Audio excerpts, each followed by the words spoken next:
Markus pasal 5. Yesus mengusir roh jahat dari orang Gerasa. Lalu sampailah mereka di seberang danau, di daerah orang Gerasa.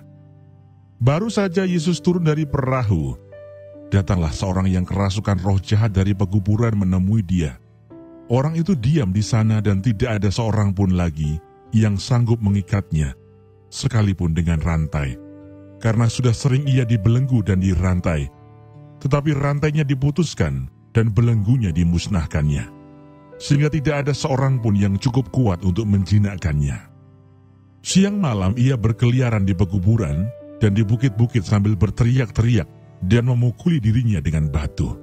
Ketika ia melihat Yesus dari jauh, berlarilah ia mendapatkannya, lalu menyembahnya, dan dengan keras ia berteriak, "Apa urusanmu dengan aku, hai Yesus, Anak Allah yang Maha Tinggi? Demi Allah, jangan siksa aku." Karena sebelumnya Yesus mengatakan kepadanya, "Hai engkau roh jahat, keluar dari orang ini." Kemudian ia berkata kepada orang itu, "Siapa namamu?" Jawabnya, "Namaku Legion, karena kami banyak." Lalu ia memohon dengan sangat supaya Yesus jangan mengusir roh-roh itu keluar dari daerah itu. Adalah di sana di lereng bukit, sejumlah besar babi sedang mencari makan. Lalu roh-roh itu meminta kepadanya, katanya, "Suruhlah kami pindah ke dalam babi-babi itu. Biarkanlah kami memasukinya." Yesus mengabulkan permintaan mereka. Lalu keluarlah roh-roh jahat itu dan memasuki babi-babi itu. Kawanan babi yang kira-kira 2.000 jumlahnya itu terjun dari tepi jurang ke dalam danau dan mati lemas di dalamnya.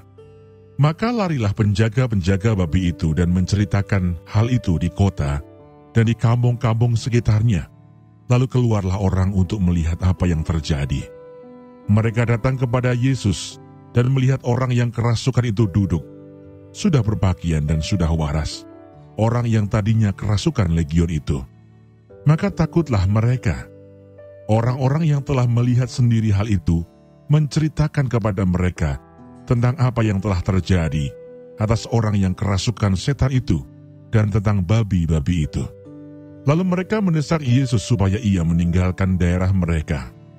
Pada waktu Yesus naik lagi ke dalam perahu, orang yang tadinya kerasukan setan itu meminta supaya ia diperkenankan menyertai dia.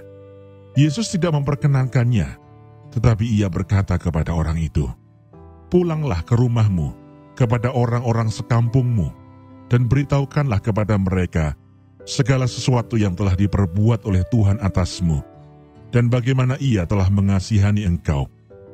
Orang itu pun pergilah dan mulai memberitakan di daerah Dekapolis segala apa yang telah diperbuat Yesus atas dirinya, dan mereka semua menjadi heran.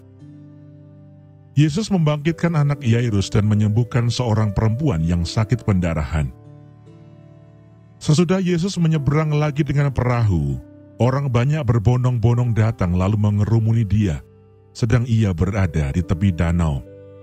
Datanglah seorang kepala rumah ibadat yang bernama Yairus. Ketika ia melihat Yesus, tersungkurlah ia di depan kakinya dan memohon dengan sangat kepadanya, "Anakku perempuan sedang sakit, hampir mati. Datanglah kiranya dan letakkan tanganmu atasnya, supaya ia selamat dan tetap hidup." Lalu pergilah Yesus dengan orang itu. Orang banyak berbondong-bondong mengikuti dia dan berdesak-desakan di dekatnya. Adalah di situ seorang perempuan yang sudah 12 tahun lamanya menderita pendarahan. Ia telah berulang-ulang diobati oleh berbagai tabib, sehingga telah dihabiskannya semua yang ada padanya. Namun sama sekali tidak ada faedahnya.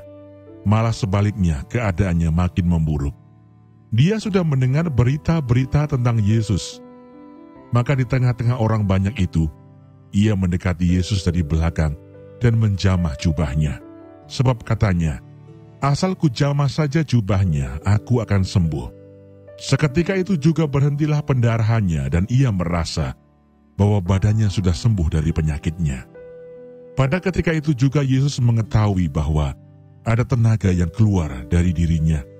Lalu ia berpaling di tengah orang banyak dan bertanya, "Siapa yang menjamah jubahku?" Murid-muridnya menjawab, "Engkau melihat bagaimana orang-orang ini berdesak-desakan dekatmu, dan engkau bertanya, siapa yang menjamah aku?"